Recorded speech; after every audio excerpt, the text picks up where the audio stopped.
ഇന്ന് നമുക്ക് കുറച്ച് ഇടിയപ്പം ഉണ്ടാക്കിയാലോ?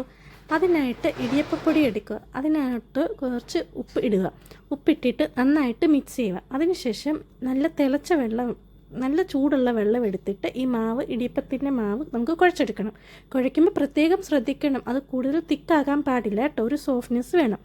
അതിനുശേഷം കുറച്ച് തേങ്ങാപ്പീര എടുത്തിട്ട് കുറച്ച് ഷുഗർ അതിനകത്ത് ഇട്ട് മിക്സ് ചെയ്യുക. മിക്സ് ചെയ്ത് അട മാറ്റി വയ്ക്കുക. അതിനുശേഷം നമുക്ക് ഈ ഇടിയപ്പത്തിൻ്റെ മാവ് ഒരു സേവനാഴിയിലോട്ടെടുത്ത് നമുക്ക് റെഡിയാക്കി വെക്കണം. അതിനുശേഷം ഇടിയപ്പം ഉണ്ടാക്കാനുള്ള തട്ടിലോട്ട് കുറച്ച് പീര എടുത്തിട്ട് നമുക്ക് സ്പ്രെഡ് ചെയ്ത് കൊടുക്കുക. അതിനുശേഷം ഈ ഇടിയപ്പത്തിൻ്റെ മാവും നമുക്ക് അതിനകത്തോട്ട് സ്പ്രെഡ് ചെയ്യാം. അങ്ങനെ ഇടിയപ്പത്തിൻ്റെ മാവ് രണ്ട് തട്ടിലും നമുക്ക് സ്പ്രെഡ് ചെയ്ത് വെക്കാം. എനിക്ക് ഏറ്റവും ഫേവറേറ്റായിട്ടുള്ള ഫുഡായിരുന്നു ഇടിയപ്പം കേട്ടോ. പിന്നെ ഇടിയപ്പത്തിൻ്റെ മാവിന് മണ്ടയ്ക്ക് കുറച്ച് തേങ്ങാപ്പീരയും കൂടി മിക്സ് ചെയ്ത് നമുക്ക് ഇഡലി കുട്ടത്തിലാക്കി അടച്ചു വെക്കാം. ഇടിയപ്പം ഉണ്ടാക്കാൻ വളരെ എളുപ്പമാണ് കേട്ടോ. അത് അങ്ങനെ നമ്മുടെ ഇടിയപ്പം ഇവിടെ റെഡി ആയിട്ടുണ്ട്. നമുക്കതൊരു പ്ലേറ്റിലോട്ട് മാറ്റി വെക്കാം.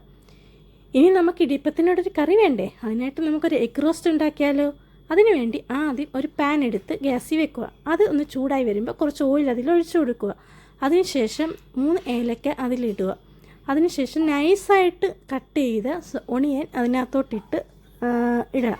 അതിനുശേഷം പച്ചമുളക് ഒരു 2 എണ്ണം, അത് നിങ്ങളുടെ എരിവിനനുസരിച്ചാക്കാം കേട്ടോ. എന്നിട്ട് ഈ ഒണിയൻ പെട്ടെന്ന് വരാൻ വേണ്ടി കുറച്ച് ഉപ്പിടുന്നത് നല്ലതായിരിക്കും. അതിന് ഉപ്പിട്ടതിന് ശേഷം ഒരു 1/4 സ്പൂൺ മഞ്ഞൾപ്പൊടിയും 2 ടേബിൾ സ്പൂൺ മുളക് പൊടിയും, ഞാൻ കാശ്മീരി മുളക് പൊടിയാണ് ഇവിടെ എടുത്തത്.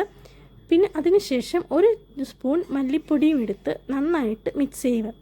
ഈ പൊടികളുടെയൊക്കെ പച്ചമണം മാറുന്നിടം വരെ അത് നന്നായിട്ട് വരട്ടിയെടുക്കണം കേട്ടോ.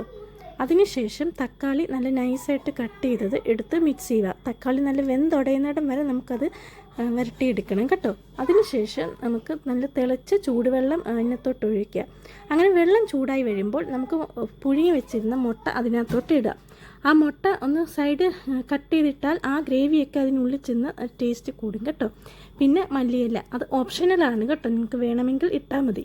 മല്ലിയില ഇട്ട് അതൊന്ന് മിക്സ് ചെയ്ത് ജസ്റ്റ് ചൂടാക്കി എടുക്കുക. ഇപ്പോൾ നമ്മുടെ എഗ് റോസ്റ്റ് ഇവിടെ റെഡി ആയിട്ടുണ്ട്. ഇനി നമുക്ക് ഇടിയപ്പം എഗ് റോസ്റ്റും കൂടി കഴിച്ചാലോ?